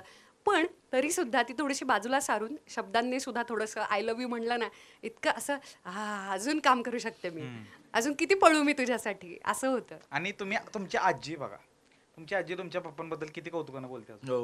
आणि हे जेव्हा कळतं ना की, आणि तिथंच भारी वाटतं. म्हणजे कुठली स्त्री असो पुरुष असो, मी लिटरली सांगतो, appreciation works in a magical ways. की एखादा दिवस इतका वाईट असतो एखाद्यासाठी खरं. की एकदम क्रुएल राहिलेला असतो समाज त्यासोबत दिवसभर आणि घरी गेलं की त्याला वाटतं की यार हे एक वाक्य बोललं की मग त्याला ते व्हॅलिडेशन. आणि एक लक्षात घ्या, कुठल्याही स्त्रीला आणि पुरुषाला आयुष्यात तोडू शकतात फक्त फॅमिली प्रॉब्लेम्स. फायनान्शियल वगैरे नंतर खरंय. की फॅमिली प्रॉब्लेम्स तोडू शकतात कोणालाही लिटरली. आणि ते दोन टीमचं बोलला ना तुम्ही, मी एका स्पेशल्सला माझ्या बोललेलो की माझ्या मित्राचं लग्न झालं नुकतंच आणि मी त्या डिसिजन मेकिंग प्रोसेसमध्ये होतो आणि त्यांची भांडणं चाललेली माझ्या पुढंच. ते म्हटले मी घर सोडून आले, मग तो म्हणला मी पण घर सोडलेलं एज्युकेशन करायला. मग मी म्हणलं तुम्ही दोघं एका टीम मध्ये पाहिजे ना घर सोडल्यावर. खरंय. आणि मग निवांत आम्ही चहा पिऊन गप्पा मारले की सी प्रत्येकानं घर सोडलेलं आहे स्वतःचं घर बनवायला आणि घर मोठं करायला. सो तुम्ही एका टीम मध्ये. आणि ही क्लॅरिटी मी खरं सांगू, मी खूप वेगळ्या विचाराचा होतो. आई शपथ सांगतो, मी वुमन नावाचं स्पेशल्स करणार होतो फक्त महिलांसाठी. मी थांबवलं आता बायकोमुळे मला बऱ्याच गोष्टी समजायला चालू झालेल्या आहेत की जोपर्यंत तुम्ही नाही ना कॉन्टॅक्टमध्ये तुम्ही अजम्पशन मध्ये असता. आणि खरं सांगतो फायनान्शियल डिसिजन आपल्यापेक्षा भारी एक स्त्रीच घेऊ शकते कारण लय सटल असते. नाही, आणि इन्स्टिंक्ट आहे ना त्याच्या मागे, याच्या मागे सगळ्याच्या मागे सायन्स आहे. आपण असेच उगाच कोट्स फेकायचे म्हणून नाही आहेत. रादर क्लिशे किंवा कोट्स अशी सुविचार तयारच असे होतात कारण ते खरे असतात, ते जगण्यातून आलेले असतात म्हणून ती वाक्य कोट म्हणून ते येतं, अनुभवातून येत असतं. ते स्त्रियांना एक खूप कमाल इन्स्टिंक्ट पण असतं आणि ते ना डिसिजन घेताना. आणि मग मी आणि सुकीर्त जेव्हा बसतो ना तर ना नॉईज आहे ना, केऑस तो बंद करावा लागतो. म्हणजे असं नाही आहे याचा अर्थ तज्ज्ञांचे सल्ले नाहीत घ्यायचे, मोठ्यांचे सल्ले नाहीत घ्यायचे असं मी नाही म्हणत आहे. आपण काही झालं की टोकच गाठतो एक्स्ट्रीम काहीतरी, तसं नाही मी म्हणत आहे. सगळ्या सल्ला मसलत वाचन सगळं झाल्यानंतर जेव्हा आपण शांत होतो, तोच प्रॉब्लेम झाला. शांतच होते कारण कंटिन्युअसली स्क्रीन चालू आहे. तो जो केऑस आहे, बाहेरचा गोंधळ आहे, नॉईज आहे, गोंगाट, तो बंद करून शांत झालो की मग आतला आवाज ऐकू येतो. आणि मग तो जो आतला आवाज आहे म्हणजे काय, तुमचं सबकॉन्शियस माइंड तुम्हाला डिसिजन घेण्यासाठी खूप जास्त मदत करत असतं कारण की ते ईश्वरी तत्वाशी जोडलं गेलेलं असतं. तर ह्याच्या सगळ्याच्या मागे सायन्स आहे. ओके. आणि ते जे इन्स्टिंक्ट आहे ना, तर ते तुम्ही जेव्हा टीम असता की काय वाटतंय आपल्याला, आपण बसूयात, आपण शांतपणे बोलायला बसूयात, आपल्याला काय वाटतंय, मग मला काय वाटतंय, आणि ॲब्सोल्युटली जजमेंटल न होता चर्चा करून सगळं बाजूला सारून, मोबाईल बाजूला सारून काय करता येईल, मग ही बाजू काय, मग ती बाजू काय, मग तो विचार, असं करत करत करत आपल्याला त्याच्या मागचं नक्की सोल्युशन मिळतं. बरं एवढं करूनही वाट लागू शकते पण बरोबर की नाही. आणि कुटुंबामध्ये तर जोडप्यानं खूप साऱ्या गोष्टींचे डिसिजन चुकतात. रादर चुकण्यातूनच आपण शिकतो आणि मोठे होतो. पण आता काय झालंय, चूक करायचीच नाही या लेवलला पोचलोय आपण. म्हणजे चूक उर्मिला निंबाळकर कशी चूक करू शकते असं, कारण सगळ्या गोष्टी रेकॉर्डेड आहेत ना. दुर्दैवानं माफच करत नाही आपण कोणाला, की कुठला तरी क्रिएटर चुकू शकतो, कुठला तरी पॉलिटिशियन कुठेतरी चुकीचं बोलून जाऊ शकतो किंवा काय. त्यानं काय झालंय, फेल्युअरची भीती वाटायला लागली. त्यामुळे एक्सपेरिमेंट पण नाही होत. अजिबातच नाही, आपण जगतच नाही होत. म्हणजे मला, सुकीर्तला, सौरभ, आपल्या सगळ्यांनाच रादर आपली मतं बदलण्याचा अधिकार आहे. रादर मागच्या वाढदिवसाला आपण जास्त बावळट होतो, एका वर्षात मी आता जास्त सुज्ञ झाली आहे, हो की नाही. म्हणजे माझी मतं बदलणार, म्हणजे माझ्या कॉन्टेंटमध्ये सुद्धा मला जी क्रीम भारी वाटत होती ती भारी नसू शकते. आणि मला अधिकार आहे तो मत बदलण्याचा. Rather this is the natural process of human growth, changing your opinion, changing yourself. And now we are blessed by grammar. So hypocrisy सारखा एकदा शब्द टिकून येतो. हिपोक्रेट आहे नाही. मी सिंपल सांगतो, मी प्रत्यक्षाची सुरुवात करतो. आज मी 28 वर्षाचा आहे. माझ्या आत्ताचे विचार आहेत मे बी 6 महिन्यानंतर नसतील, कारण 6 महिन्यानंतर माझ्या आयुष्यात किती लोक येतील आणि ते विचार बदलतील माहित नाही. आणि हीच खरी वाढ आहे. सेमच राहायला विचारता याचा अर्थ वाढलेला नाही. तुम्ही तत्व वेगळे आहेत, इथिक्स वेगळे आहेत, पण तुमचा पॉइंट ऑफ व्ह्यू पीओव्ही बदलत राहू शकतो गोष्टींकडे. एक मला स्टोरी आठवते आणि मला लई भारी, मी स्क्रीनशॉटच काढलेला कारण हे मी कट टू कट फेल झालं जेव्हा तुम्ही ती स्टोरी टाकली ना, की एखाद्या लग्न झालेल्या पुरुषाचे 50,000 सबस्क्रायबर होणे. हे मला एवढं हिट झालं कारण हे आहे बरं का, की main, married men and main after 30s यांना ॲप्रिसिएशन खूप कमी आहे. खूप कमी आहे कारण सोशल मीडिया इज लाईक थोडासा ग्लॅमर टच आहे त्याला, इन्स्टंट ग्रॅटिफिकेशन, शाश्वत काही नाहीये. तर त्यामध्ये दादानी, म्हणजे मी अजून बघतो की जेव्हा 1,500 फॉलोअर्स होते तेव्हा मला पॉपअप व्हायचे, ते सुकांदाची एक रील आली तेव्हापासून बरेच, आणि तेव्हापासून मी पाहत होतो. आणि हे करत करत वाढवणं प्लस सगळं मॅनेज करणं. आता महत्वाचा प्रश्न आहे की जर एखादी स्त्री लीड घेते आणि पुरुष बॅकडोअरला राहून सगळं काम करतोय तर खूप लोकांना तो कमीपणा वाटतो. स्पेशली काही कधी कधी घरातच वाटतं असं की असं काय की फेस झाला पाहिजे व्यक्तीचं, बट ते त्या दोघांनाच माहित असतं. तर मग ह्या जर्नीमध्ये तुम्ही एकमेकाला कसं कॉम्प्लिमेंट केले. आणि अशा किती गोष्टी आहेत ज्या सुकीर्त दादाकडून तू खूप शिकलेस आणि तुम्ही एकमेकाकडून शिकलाय असं? मी आत्ताच एक सांगितलं, मला त्याचं खूप, मला आहे ना चावीच बसते सुकीर्ताचं कौतुक करण्यात. कारण आता खूप वर्ष एकत्र होतं आणि मी खूपच त्याच्यावरती प्रेम करत असल्यामुळे कदाचित ते, आणि खूप ग्रेटफुल आहे मी, म्हणजे ज्या ज्या गोष्टी अवघड जातात लोकांना तो जगण्यातून सहज होत आहेत त्याच्या, हे माझ्या लक्षात येतं, म्हणून मला ते त्याची कृतज्ञता खूप वाटते. जो माणूस स्त्री पुरुष सगळं बाजूला सारून, इगो बाजूला सारून सतत शिकण्याची तयारी ठेवतो, सतत वय किती असू दे, आपले आई वडील सुद्धा जर अजून नव्यानं काहीतरी शिकत असतील तर लक्षात ठेवा तुम्ही ग्रेट आई वडील आहेत तुमचे. शिकत राहण्याची, मला शिकलं पाहिजे याची तयारी, तर तो सगळ्यात मोठा गुण आहे त्याचा. त्याच्यामुळे शिकणाऱ्या व्यक्तीला अहंकार नसतो, कारण त्याची सतत वाढ होत राहते, सतत मोठा होतो, सतत शहाणपणाची वाढ होत जाते विजडम मध्ये. एक दुसरी गोष्ट म्हणजे मी म्हटलं तसं की तो ट्रू फेमिनिस्ट आहे, त्याला काहीच असं आता आमच्याकडे टीम मेंबर्स आणि एम्प्लॉईज सुद्धा इतके आहेत, त्याला असं मुलगी आहे मुलगा आहे असलं त्याच्या डोक्यात पण येत नाही. तो इतका मनापासून काम करतो आणि सगळ्यांना इतकं इक्वल ह्युमन बिईंग म्हणून हे करतो की तसं त्याचा मेंदूच तसा चालत नाही, विच इज ग्रेट. म्हणून मुलगा निवडताना ह्या गोष्टी बघितल्या पाहिजेत, हे मला सगळ्या मुलींना सांगायचं आहे. तिसरी गोष्ट, तुझा प्रश्न हे होता की शिकलेस काय? शिकले काय? येस, दुर्दैवानं चांगला नवरा एक वेळ मुलांना शिकवलं जातं, पण ना वडील कसं व्हायचं ना कोणी शिकवत नाही पुरुषाला. आणि ना आईला तर नाहीच शिकवलं जात, ती पण बोंब आहे, पण किमान आपली आई थोडंफार आपण वाढ होत असताना आणि नॅचरल इन्स्टिंक्ट मूल झाल्याच्या नंतर अचानक काय स्विच होतं देव जाणे, पण आई पण आपोआप यायला लागतं.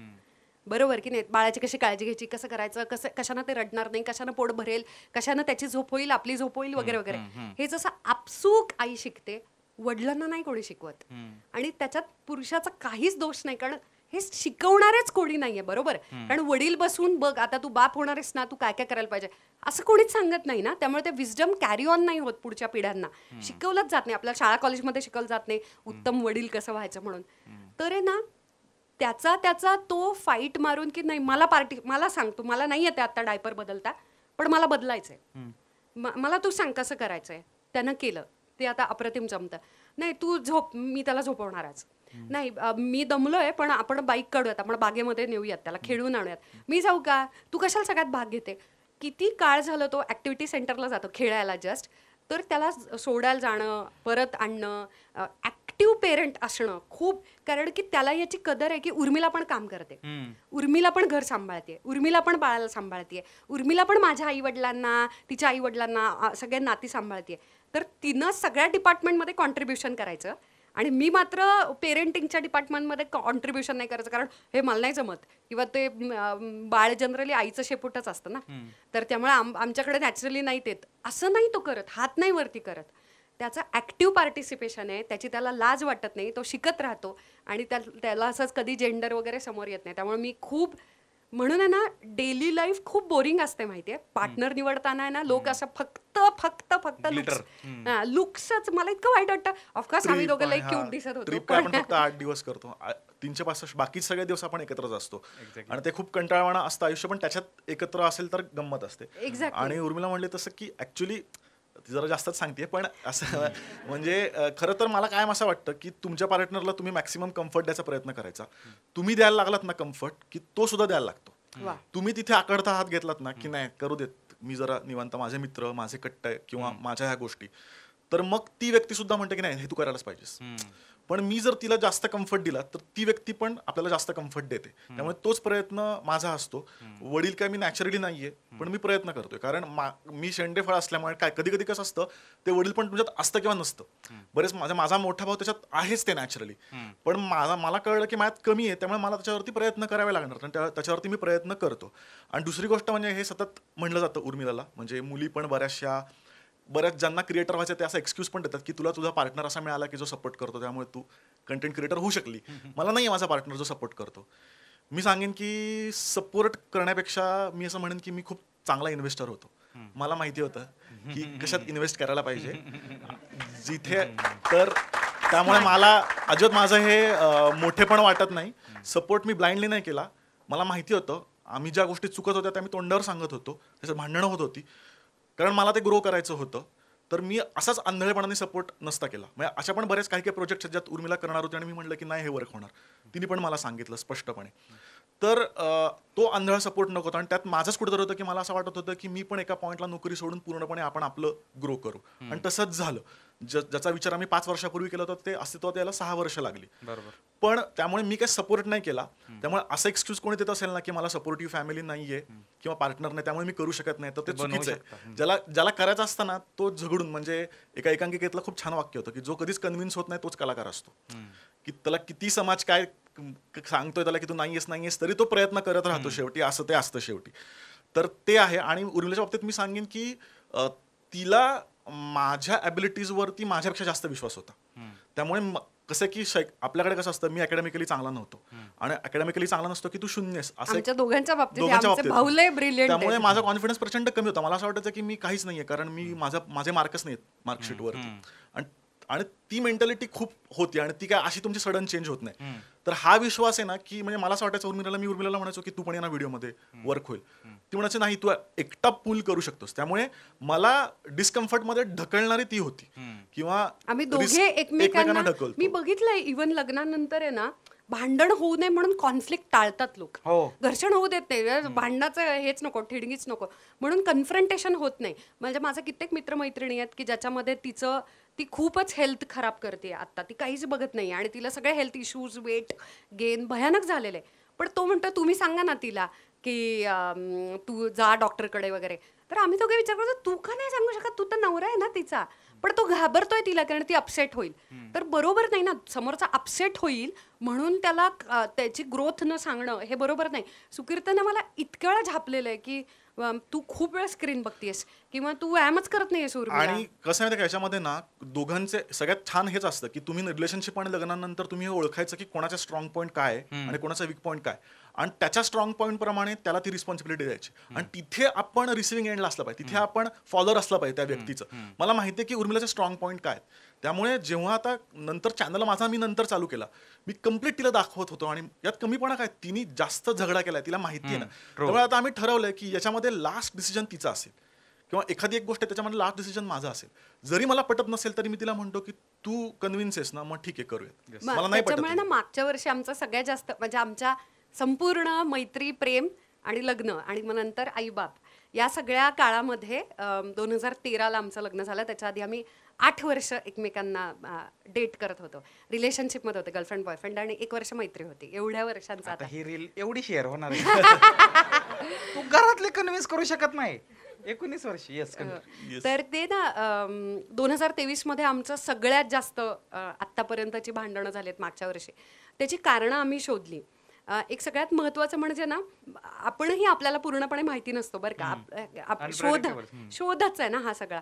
तर तसंच आपले पार्टनर्समध्ये सुद्धा ना खूप वेगवेगळे दडलेले गुण असतात, सद्गुण, दुर्गुण, आणि ते त्या प्रसंगांना आपल्याला एक्सप्लोअर करायला मिळतात.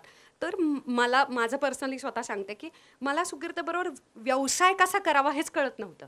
म्हणजे ना आम्ही दोघे खूप स्ट्रॉंग पर्सनॅलिटीचे आहोत, तुम्हाला लक्षात येत असेल, आणि वेगळ्या मतांचे आहोत पूर्णपणे. आणि सेट ऑफ वर्क. एक्झॅक्टली असे नाही आहोत की एक जण रिसिव्हिंग एंडला आहे किंवा सबमिसिव्ह आहे आणि दुसरा एकच ऐकतो, असं नाही आहे. आमच्या दोघांची खूप स्ट्रॉंग ओपिनियन्स असतात आणि आम्ही त्याच्याशी खूप स्टिक राहतो. म्हणूनच आमचे असंख्य क्रिएटिव्ह वाद होतात. तर हे मला कळतच नव्हतं की मी मिडल ग्राउंडला कशी येऊ. आणि आय वॉज कॉन्स्टंटली अपसेट. त्याच्यामागे कारण पण असं असतं की तुम्ही जेव्हा नवीन आई असता तेव्हा तुमची झोप नाही होत, त्यामुळे मी सतत क्रँकी असायचे. आणि जेव्हा तुमच्यावरती झोपेचं कर्ज होतं, भयानक आहे बरं का. 3 पिलर्स समजले जातात: चांगलं खाणं, चांगला व्यायाम आणि झोप, विश्रांती. ह्या तिन्हीवरती तुमचं आरोग्य अवलंबून आहे आणि आईला झोपच मिळत नाही, त्याच्यामुळे हॉर्मोन्सचं भयानक हे चालतं. So I was always angry, I was always tired, exhausted. माझा सगळा जो पेशन्स आहे आयुष्यातला तो फक्त अथांगला जात होता. त्यामुळे उरलेल्या ठिकाणी 0 पेशन्स. त्याच्यामुळे मला जाणवत होतं की मी खूप क्विकली चिडत होते, वैतागायचे, कारण मी दमलेली असायचे खूप जास्त. त्या काळामध्ये सुकीर्त माझ्याकडून एका पद्धतीचं काम एक्सपेक्ट करत होता, मी सुकीर्तकडून एक्सपेक्ट करत होते, आणि ना ते असं नीट बोलून क्लिअरच होत नव्हतं. तर मला अजून आठवतंय आमचं एकच खूप मोठं, आणि ते असं पायलप होत जातं कारण बाळ बोलू देत नाही, बाळाला अटेन्शन पाहिजे असतं, आपल्याला झोप आलेली असते त्याचे, आणि हा रात्रीचं खूप चांगलं काम करतो, मी पहाटे खूप उत्तम काम करते. सो आमच्या पर्सनॅलिटीजच वेगळ्या आहेत. तर मग आम्ही एका जागी बसलो, मला अजून आठवतंय जे आम्ही सकाळपासून भांडायला सुरुवात केली की ते ऑलमोस्ट दुपार होत आली आणि आम्ही फक्त भांडत होतो. पण त्याच्यामुळे असा एक खूप पाऊस पडल्यानंतर मळभ दूर होतो की नाही तसा. मग आमच्या लक्षात आलं की काय होतंय. आणि ओके, आम्ही सगळे म्हणजे गैरसमज- रिस्पॉन्सिबिलिटी आम्ही लिहून काढल्या की काय हे करायला खूप पाहिजे, गरजेचं आणि त्या लिटरली लिहून काढल्या. म्हणजे असं पण नाही की बोलून ठरवल्या. मला ना सोपवता येत नव्हता काही गोष्टी, कारण मी माझं चॅनल खूप स्वतःहून वाढवलेलं आहे ना. तर असं ब्रँड कोलॅब्स किंवा स्क्रिप्ट लॉक करणं किंवा फायनल कॉल, तर मला ते देता येत नव्हतं सुकीर्तला. आणि सुकीर्त खूप बेटर करत होता. पण मला एका पॉइंटला, स्त्रीला तसं असतं, स्त्री खूप परफेक्शन आणि ऑब्सेस असते आपल्या कामाविषयी. तिला असं पटकन सोपवता येत नाहीत कामं, डेलिगेशन फास्ट करता येत नाही. ते स्वयंपाकवाल्या मावशी जरी असल्या ना तरी सुद्धा त्याच्यातली चुका काढणं मी असते, तर जरा बाजूला व्हा, मी पटकन टाकते असं ते. आणि मला एक सांगायचं की आता ही मानसिकता खरंच ही चांगली गोष्ट आहे की आता ही बदलते, की स्त्री पुरुष, ती जास्त कमवते, मी कमी कमवतोय, हे राहिलेलं नाहीये आता. मुलांना मला तरी असं वाटतं की आता तेवढा घरच्यांनाच जास्त कमीपणा वाटतो आणि ते त्यामुळे बिंबवतात थोडं. पुरुषाचं आणि स्त्रीचं काम आहे घरच्यांना कन्व्हिन्स करणं. तुम्ही. आणि मला असं वाटतं की परत टीम जेव्हा होते ना तेव्हा या गोष्टी बाजूला जातात. म्हणजे आम्ही हा मुद्दा, मला हे खूप वेळा विचारायचे लोक, उर्मिला जास्त कमवते का तू कमवतो? ते मी क्वेश्चन आन्सरचा व्हिडिओ केला, तर त्यात पण मी सांगितलं की मला जरा कॅल्क्युलेट करू दे. आणि मग मी म्हणलं की आमचे जे पैसे ते दोघांचे मिळून आहेत, त्यामुळे दोघं मिळून चांगले कमवतो. म्हणजे ही गोष्ट महत्वाची, असा ज्यामध्ये कुठेच विचारच इगो येत येत नाही नाही. आमच्या मनामध्ये. मग मी ते शिकले की मी सोपवलं पाहिजे. मी सारखं मध्ये मध्ये सगळीकडे मीच हे करणार असं नाही योग्य, कारण तो पण एक वेगळा इगो आहे. दुसऱ्याला काम न सोपवता येणं आणि मी केलं तरच ते काम परफेक्ट होतं, हा एक प्रकारचा अहंकारच आहे. तो मला चेपावा लागला. त्याच्यामध्ये खूप वेळ जातो, कारण आपला आपल्याशीच झगडा असतो ना. तर तो माझा इगो जाम येत होता मध्ये. सुकीर्तला लक्षात आलं की ओके, तुला खूप जास्त हेल्थची डिमांड आहे आणि तू खूपच एक्झॉस्ट होतीये. I can understand. 2-2.5 वर्षाचं बाळ पण झोपत नाहीये. एक तू काम कर ना, हे सगळं मी करतो आणि तू विश्रांती घे. आणि एक याच्या बाबतीत मला एक सांगायचं आहे बरं का, म्हणजे हे ना, म्हणजे परत आता मी उगाच बोलायचं म्हणून हे बोलत नाही, पण स्त्री जी असते ना ती ऑलरेडी खूप साऱ्या चॅलेंजेसमधनं जात असते. लग्न केल्यावरती वेगळ्या घरी जाते, किंवा फिजिकल चॅलेंजेस सुद्धा, मग पिरियड्स असतील, मग आई झाल्यावरचे. त्यामुळे बऱ्याच वेळा असं असतं की जेव्हा क्रँकी असते ना स्त्री, तेव्हा खरं तर कारण काहीच असू शकत नाही. त्यावेळेस सगळ्यात छान गोष्ट म्हणजे फक्त कान द्यायचा आणि सोडून द्यायचा. थोडा वेळ गेला ना, गोष्टी सगळ्या नॉर्मल होतात. हे काय होतं की आपण त्याचा लॉजिक शोधायला लागतो की ती क्रँकी का होते, आणि लॉजिक शोधलं की एकमेकात जास्त पुरुषाचं ब्रेन तसं चालतं. आपलं तसंच Logic and ना. magic. मी पण असं म्हणलोच नव्हतो, पण हे तर मी कधी केलेलंच नाहीये, मग ती आत्ता का चिडते? आपण लॉजिक शोधायला लागतो. काही लॉजिक शोधायचं नाही. ओके ठीक आहे, बघूया. Good listener. वेळ जाऊ द्यायचा, परत तीच हे सगळ्या मी गोष्टी normal 4 होतात. महिने आधी ऐकलं असतं. मी आता हे शिकलोय. मी तिला ते सांगितलं की I stick by logic, she stick by magic. आणि मॅजिक हेच आहे की वेळ गेला पाहिजे. मेल आणि फिमेल ना ब्रेनच तसं चालतं. पुरुष खूप अनालिटिकली आणि लॉजिकली विचार Report द्यायचा असतो आणि लगेच. स्त्रीचं ब्रेन शक्यतो हाऊ आय फील आणि how I make others feel वरती असतं. म्हणून तुम्हाला माहिती आहे पुरुष कशावरती लग्न करतात शक्यतो, की हिला मी खूप भारी वाटतं, किंवा हिला मी खूप कॉन्फिडंट वाटतं, किंवा ही माझ्यामध्ये जे बघते ना ते कोणी बघितलं नाही आज तागायत, तर she makes me feel wonderful or hero. म्हणून पुरुष लग्न करतात माहितीये तुम्हाला, कारण ही ताकद आहे स्त्रीमध्ये. म्हणजे स्त्रीमध्ये स्वतःला कसं फील करायचंय आणि दुसऱ्याला कसं फील करून द्यायचंय, ह्याची कमाल ताकद असते स्त्रीमध्ये. स्टोरी लाईक केली तरी आपल्या इकडे तुम्हाला काय भयानक डोस घेतो, हे अगदी बरोबर आहे. उगाच झालेत का युद्ध?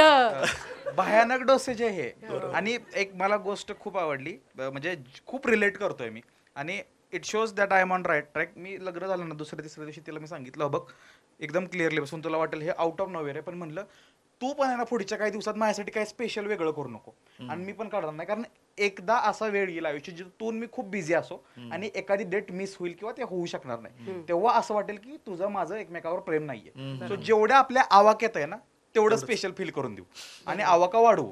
कारण की ते दिसायचं ना की एक सर्कल असतो की अरे मग हनीमूनचं काय शोला गेलं पण हनीमूनला नाही गेलं तुम्ही, मग हे कंटिन्यू असताना तर तिला मला ते क्लिअर होतं, आणि हे क्लिअरिटी असणं खूप गरजेचं आहे. आणि मला जेन्युइनली असं वाटतं की हा जो कॉन्टेंट आहे ना तो खूप जास्त कन्झ्युम केला गेला पाहिजे. की आपल्याला अनरिअलिस्टिक एक्सपेक्टेशन तर दिल्या, KGF मध्ये तिचा पापड वाळवत होती आणि तिला गरम होतंय म्हणून त्यानं हेलिकॉप्टर लावलं, पण रियालिटी अशी आहे की आपल्या घरातला फॅन 2 वरनं 3 वर न्यायला त्याला 3 लोकांची परमिशन लागते. बरोबर आहे की सो ही रियालिटी, आणि ही रियालिटी चेक आपण अशा कन्व्हर्सेशन मधून घेऊ शकतो. मी खरं सांगू, सगळ्यात जास्त मी शिकलोय ना ते माझे नवीन लग्न झालेले काका काकी आहेत ना 2-3 वर्षाच्या, ते दोघं खूप ऑनेस्ट सांगतात. आणि बघा दोघांचं वेगळं टोक असतं, पण शेवटी बोलताना दोघांचा काय असतो, एक अर्थ एकच निघतो, समजून घ्या रे तुम्ही दोघंच आहे. आणि हे खूप महत्वाचं आहे. खूप जास्त प्रश्न आहेत पण मला तुमच्याकडे पण यायचं आहे. आता मी तुमचे प्रश्न घेतोय. सो ज्यांना प्रश्न आहेत त्यांनी हात वर करा, मी प्रश्न घेतो. हॅलो. येस. तुम्ही जसं बोलला की जसं जसं वय वाढत जातं तसं मतं बदलत जातात, पण जसं पार्टनर्स मध्ये पण तशी तशी भांडणं पण वाढतात कारण की मतं चेंज होतात. त्यावरती काय केलं पाहिजे एक्झॅक्टली? छान प्रश्न आहे. खूप छान प्रश्न आहे. म्हणजे बऱ्याच वेळा काय होतं हे की एखादी व्यक्ती खूप ठराविक समूहापुरतीच राहते आणि एखादा पार्टनर असतो तो खूप जास्त करिअरची प्रगती करतो. प्रगती म्हणण्यापेक्षा मी म्हणून जास्त जग बघतो. त्यामुळे ते विचार बदलतात आणि ती व्यक्ती तशीच असते. त्यामुळे मला असं वाटतं की यामध्ये जर एखादी व्यक्ती खूप फिरत असेल, फिरत म्हणजे मी म्हणतो एक्सप्लोर करत असेल गोष्टी करिअरच्या, तर तिने आपल्या पार्टनरला सुद्धा हात धरून एक्सप्लोर करायला लावलं पाहिजे. ओके. आणि कधी कधी उलटं पण होतं की खूप जास्त एक्सप्लोर करतो आणि स्थिरता येत नाही, त्यावेळेस दुसऱ्या पार्टनरनी त्याला हात धरून स्थिर पण करायला पाहिजे. म्हणजे हे दोघांचंही आहे चॅलेंज यामध्ये.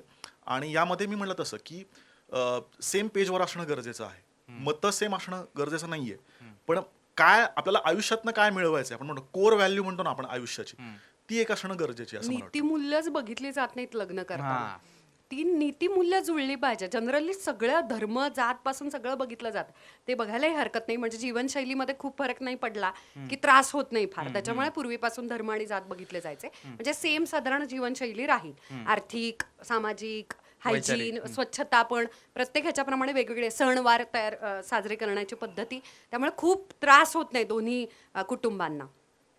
पण हे बघितलं जात नाही की आपली नीतिमूल्य काय. इंग्रजीमध्ये ना खूप छान 2 शब्द आहेत, ग्रो टुगेदर, ग्रो अपार्ट. तर आपण ग्रो होत जातो आणि व्हायला पाहिजे. म्हणजे आपण सतत एक दरवर्षी मी कोणता नवीन स्किल शिकली आहे का, मी कोणता नवीन कोर्स केला आहे का, मी स्वतःमध्ये इन्व्हेस्टमेंट करते का, सेल्फ लर्निंगमध्ये, माझ्या फिटनेसमध्ये वाढ झाली आहे का, नुसतं वर्षाचं कॅलेंडर बदलतंय का माझ्यातही वाढ होतीये. तर कधी कधी सुकीर्त म्हणाल तसं होऊ शकतं की एक पार्टनरची खरंच खूप जेन्युअनली अमेझिंग ग्रोथ होते.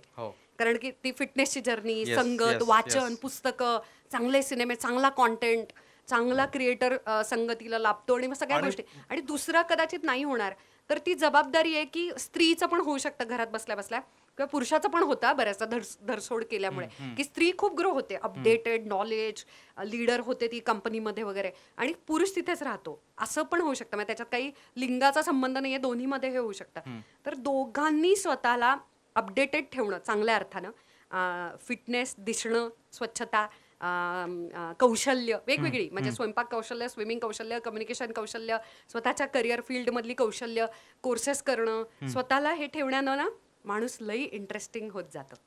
आणि त्याच्यामुळे तो सतत सेक्सी दिसतो.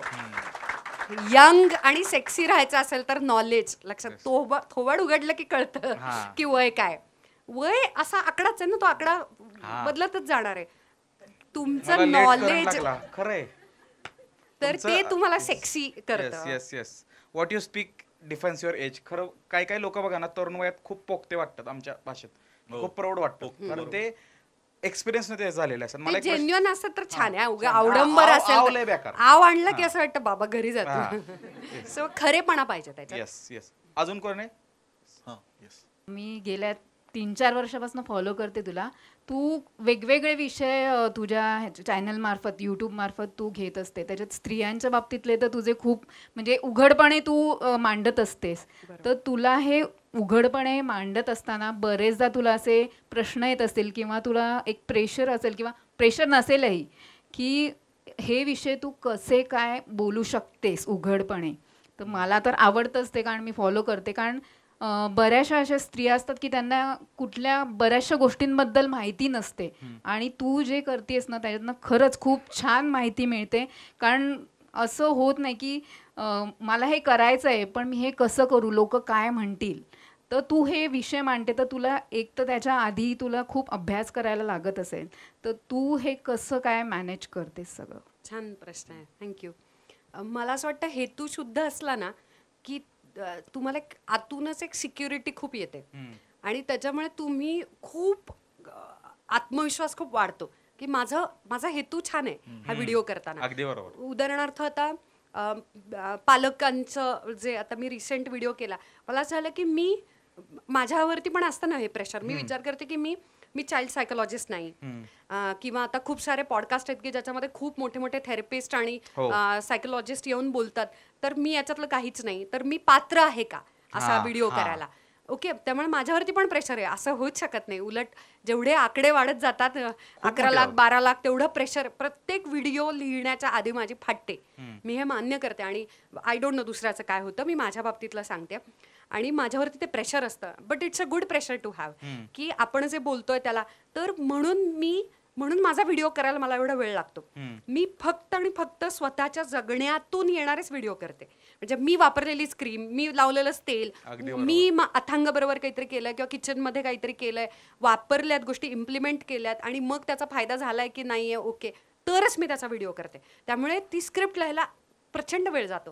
त्यामुळे सगळ्यात जास्त टाइम टेकिंग माझ्या व्हिडिओ किंवा चॅनल कॉन्टेंट क्रिएशन मधलं आहे तर रायटिंग. खूप वेळ, म्हणजे मला एक अर्धी स्क्रिप्टनं वह्या अशा असंख्य माझ्या भरल्या किंवा मोबाईल सुद्धा. हे एक.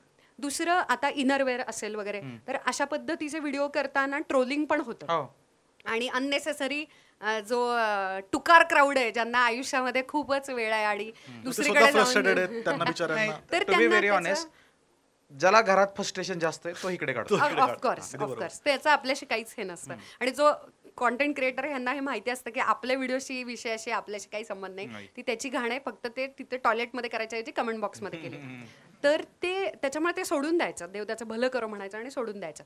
हे शिकले मी आता. आणि तिसरी गोष्ट, मी म्हटलं तसं की मला असं वाटतं की या विषयाची गरज मला आहे की नाही, माझ्या आसपासच्या सगळ्या लोकांना आहे, माझे आई वडील, माझ्या मैत्रिणी. तर मग माझ्या मंडळीच्या मुली आहेत त्या पण माझ्या मैत्रिणी आहेत, त्यांच्यापर्यंत मी पोहोचवणार. बाकी काही का वाटे ना, त्यामुळे लोकांना काय वाटेल याच्या पलीकडे मी गेल्यामुळे मी इतकी कॉन्फिडंट आहे. आणि एक महत्वाची गोष्ट की जे ताई बोलली ना, की मला माहिती मी का म्हणून बनवते हे. आणि कधी कधी ना मी पण काही व्हिडिओ पोस्ट करतो. मी सांगू, माझे सगळ्यात आवडते व्हिडिओ कमी व्ह्यूज वरती आहेत. खरं, अगदी तसंच होतं. का सांगतो, कारण मला आहे ना सगळ्यांना रिलेटेबल व्हिडिओ नेहमीच नाही बनवायचा, पण लाखात एखाद्याला जरी रिलेट झाला ना तरी मी जिंकलो, कारण मी एवढं कीन ऑब्झर्वेशन केलं. ठीक आहे, सो क्रिएटरवरती खूप मोठी जबाबदारी असते आणि टॅबू समजला जातो बऱ्याच गोष्टींबद्दल बोलणं, पण त्या गोष्टींबद्दल बोलल्यामुळे कितीतरी लोक जे लाईक कमेंट नाही करू शकत. बघा, एक बाजू कशी असते, एखादा व्हिडिओ बनवलाय कुठला तरी ताईनं, त्या व्हिडिओतून फायदा ज्यांना झालाय ना त्या लोकांनी कमेंट करायचे चान्सेस खूप कमी असतात, कारण त्यांनाही ट्रोल होतं की अरे ह्या व्हिडिओला कमेंट आली, पण हेट करणाऱ्यांचा चान्स जास्त असतो. So rather than focusing on comments, let's focus की प्रिपरेशन इज व्हेरी अंडररेटेड. की ही जे सांगितलं ना 2-3 वया भारतात, प्रिपरेशन खूप मोठं असते. मी 2च प्रश्न घेऊ शकतो, वेळेचं बंधन आहे. सो तुमचा एक येस बरोबर दादा. हां, मला असं म्हणायचं आहे की जेव्हा आपण एखाद्यासोबत फ्रेंडशिप करतो किंवा रिलेशनशिपमध्ये असतो, तर पुढचा व्यक्ती चुकत आहे त्याला सांगून सुद्धा तो कळून घेत नाही किंवा समजून घेत नाही. तर शेवटची स्टेप म्हणजे तो त्याला कसं समजून सांगितलं पाहिजे किंवा कोणत्या शब्दात त्याला सांगितलं पाहिजे की तू जे करतोय ते चुकीचं आहे. तुमची बाजू सांगितल्यानंतर पण मैत्री का प्रेम, कशाबाबत उत्तर हवे? मैत्री आहे, मित्र माझा चुकतोय, बर, त्याला मी खूप वेळा सांगतोय समजून की हे चुकीचं आहे, तू करू नकोस, तरी सुद्धा तो ऐकत नसल्यावर नंतर कशा प्रकारे समजून सांगितलं पाहिजे त्याला? तूच आहेस तुझ्या जीवनाचा शिल्पकार.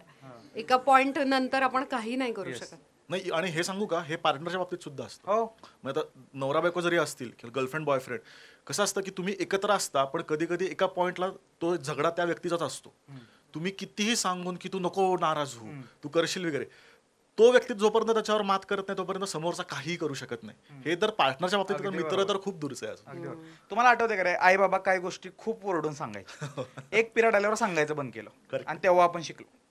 काही गोष्टी अनुभवाने शिकाव्या लागतात आणि आपली धडपड असते की माझ्या हॅबिटाटमध्ये असताना, माझ्या एरियामध्ये असताना तो माणूस सफर नाही झाला पाहिजे, बट त्याचं असं असतं की मला व्हायचंय सफर, तू का सांगायला लागला? अगदी बरोबर. म्हणजे तुमचा हेतू खूप शुद्ध असू शकतो. हे माझ्या पण खूप जवळच्या मित्रमैत्रिणींबद्दल मला आता जाणवत आहे, पण तसं नाहीये. तो त्यांचाच झगडा ना, त्यांचीच बॅटल आहे ती लढाई, ते युद्ध त्यांनाच खेळायचंय दुर्दैवानं, आणि आपण नाही ते करू शकत. आपण एका पॉइंट पर्यंत सल्ला देऊ शकतो आणि तुम्हाला तिथं थांबायचं. तो व्यक्ती पहिल्यांदा तुझ्याकडेच येणार. अगदी बरोबर, मार्क माय वर्ड्स, ते झाल्यावर पहिल्यांदा तुझ्याकडेच येणार. उलट अशा वेळेला स्पेस द्यायला पाहिजे. हा, राईट. बऱ्याच वेळा सल्ला देऊन पेक्षा आहे ना, तो वेळ द्यायला पाहिजे. ती व्यक्ती बरोबर येते ट्रॅकवर. आणि त्यांचे मार्ग त्यांच्या मनातून, मेंदूतून बाहेर पडून त्यांच्या परिस्थितीत त्यांनीच काढले पाहिजेत ना, ते आपण नाही काढू. आणि ह्याचा अजून एक सटल उत्तर देऊ, every friend has 3-4 different friend circles. So तुझ्या एकट्याचा इन्फ्लुएन्स नाही त्यावर. एक्झॅक्टली. बऱ्याचदा तो पण अहंकार असतो, मला पण होता. चांगल्या माणसांमध्ये वेगळ्या पद्धतीचं पण कधी कधी गंमत सुरू होते की आपण बाहेर काढू शकतो ना त्यांना, असं व्हायला लागतं. तर आपण कोण आहोत? हा. आपण नाही होत ना, मी नाही तिच्या आयुष्याची शिल्पकार, असा आहे तो प्रश्न. Last question. Okay, yes. Hello sir, मी इंजिनिअरिंग लास्ट इयरला आहे सध्या. तर म्हणजे आता ग्राउंड रियालिटी ही आहे की पॅकेजेस प्रत्येकाला हाय तेवढ्या लेवलचे मिळू शकत नाहीत, आणि मुलींच्या अपेक्षा असतात की त्या लेवलला पाहिजे. म्हणजे माझा हा प्रश्न नाही, पण हे रिअलिस्टिक अपेक्षा ठेवली पाहिजेत, हे असं पटून कसं द्यावं की म्हणजे प्रत्येक मुलगा तेवढा फायनान्शियली स्टेबल लवकर होऊ शकत नाही. थोडा एक्सपिरियन्स, थोडा ग्रो करायला वेळ लागतो. हे पटवून कोणाला कसं? मुलीला त्या नाही, सहज मुलीला का नाही, नाही, कोणाला? मुली नाही, arrange marriage च्या पण मार्केटमध्ये. ओव्हरऑल दोन्ही समाजाच्या हिशोबानं हो, बोलतो. हो. Okay. मी आधी माझं उत्तर देतो, मग त्यांचं घेतो. तू फिअर्सली बोललाच नाहीस, पण मी फिअर्सली हे घेत होतो की असं का रे अपेक्षा किंवा काय. लिटरली मी तुला सांगतो, हे माझं सेम मी असं होतो, आणि हा खूप बदल झाला की नंतर कळतं भाऊ त्याच्यावरच सगळं डिपेंड आहे. आणि आलेले अनुभव दोन्हीकडे येतं. आपल्या आधीच्या पिढीनं बहुतेक त्या मुलीच्या घरी कुणाला तर गंडवले की सांगून वेगळंच निघाले, अनुभव असतात हे. आणि खोटी जमीन, हा, खोटे yes. एकर, आणि वाईट अनुभव खूप जास्त स्प्रेड होतात, हो. आणि मग त्याच्यावरती प्रत्येक मुलाला धाऱ्या धरावं लागतं. एक सिस्टीम बनवलेली ते असतं.